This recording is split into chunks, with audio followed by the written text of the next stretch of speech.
Industri kesehatan dunia termasuk Indonesia menghadapi tantangan berat sejak tahun 2020 akibat merebaknya pandemi COVID-19.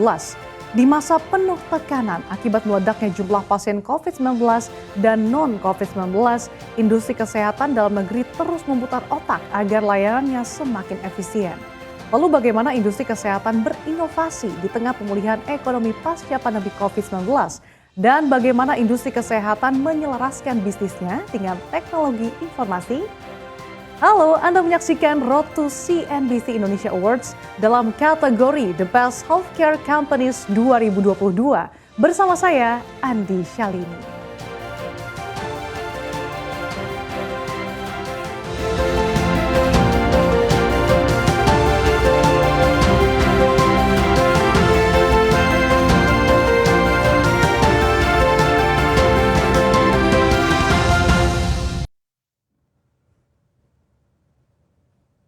Di tengah badai inflasi dan ancaman resesi global, Indonesia disebut tetap akan bersinar terang lantaran lebih banyak ditopang aktivitas ekonomi dalam negeri. Oleh karena itu, perputaran uang di tengah masyarakat dan pengembangan UMKM sebagai tulang punggung perekonomian negeri menjadi penting untuk didukung oleh seluruh pihak. Presiden Direktur APL yang juga merupakan Head of Sustainability and Innovation Sectoral Group Swisschem Indonesia bersama dengan Kadin dan Eurochem menggelar B20 Sustainability 4.0 Award yang bertujuan untuk memberikan rekognisi dan apresiasi kepada pelaku industri, baik perusahaan maupun usaha kecil dan menengah, atas kegiatan sustainability yang telah digagas dan memberikan dampak positif bagi Indonesia. Hal ini sejalan dengan agenda-agenda prioritas B20 Indonesia untuk menciptakan pertumbuhan ekonomi yang lebih kuat, inklusif, dan kolaboratif. PT Anugerah Pharmindo Lestari adalah member dari Zulik Pharma yang merupakan perusahaan layanan kesehatan di Indonesia yang sudah berdiri sejak 1985. APL fokus pada program berkelanjutan untuk mendukung, meningkatkan dan memperkuat komunitas di Indonesia, serta membangun masa depan yang lebih sehat bagi Asia melalui 4 pilar utama, yaitu improving health outcomes, nurturing talent, respecting the environment, dan setting the highest standards of integrity.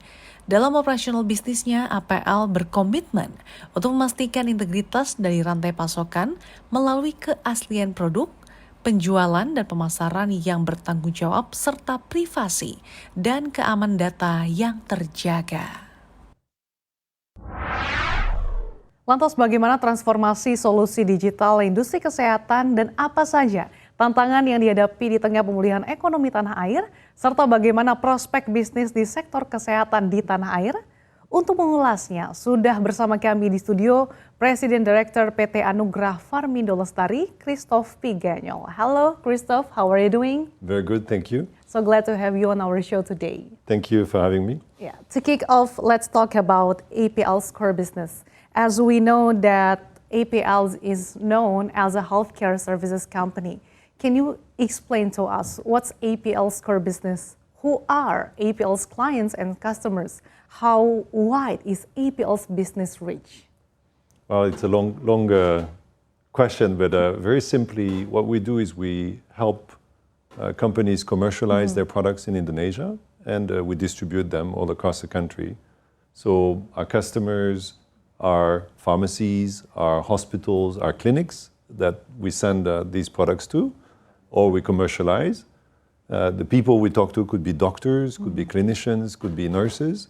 And of course, the clients we have are pharmaceutical companies, whether they are Indonesian, they are international companies from Europe, US, Japan, Korea, and then also medical device. So that's another segment of the business. And finally, consumer health products. So we also look for the products consumers will buy on day-to-day basis. Okay, so basically APL is providing access to all relevant channels in even the most remote areas in Indonesia, right? With 37 years experience in making healthcare more accessible, digitalization has an important role for APL. Could you please share to us about APL's transformation in digital healthcare journey? Yes, so APL is really a brick and mortar company, right? When it comes to the basic of what we do, we are moving products from a center to the most remote areas, all the way to Papua on one side, to Aceh on the other side, or Manado or Kupang. So we really go all across the country. Just during this pandemic, I went to visit all our teams, and I visited 40 cities in the country. So it's really a wide reach. But you can only support the activity like this with thinking about the patient or the consumer journey. And you have to move what used to be a very manual and tedious business into touching the lives of patients. So how can we bring healthcare closer to patients? How can we make our own processes more efficient through digital and engaging consumers digitally, healthcare providers digitally, making it easier for them. Like we all, went through COVID-19, right? We switched our life completely to digital without knowing it almost. And we have to do that internally in the company. And this provides a lot more transparency, a lot more speed in what we do, which, in Indonesia is very helpful because it's such a large country, archipelago, that if we want things to move quickly, digital is the way to go for us. So the output is to give people more accessible for healthcare, right? Sure. And talking about uncertainty amidst the threat of globalization and the risk of an economic slowdown, does this also affect on APL's businesses? Yes, I think it affects, patients' lives every day. It affects consumers' lives every day. And one thing we learned with COVID is, we had to work every day going to deliver medicine for all your viewers today. And, there is one thing we learned is to stay agile and fit. So, and also happy, actually. So one of the things we know is the future is uncertain. That's the only certainty we have. And we really have to look at how to be ready for whatever way the future goes. We will have, we all know about the energy, the scarcity of supply chains, the variability in supply chain. If we don't prepare, and we're lucky because, we're originally a Swiss company, Zulig Pharma, so, the precision of the Swiss clock, right? And what we have to find out is now to be precise, but to be able to change route quickly, which is something that I think some companies have difficulties with. So this comes with fundamental DNA of the company. How can we change the DNA to be agile in nature?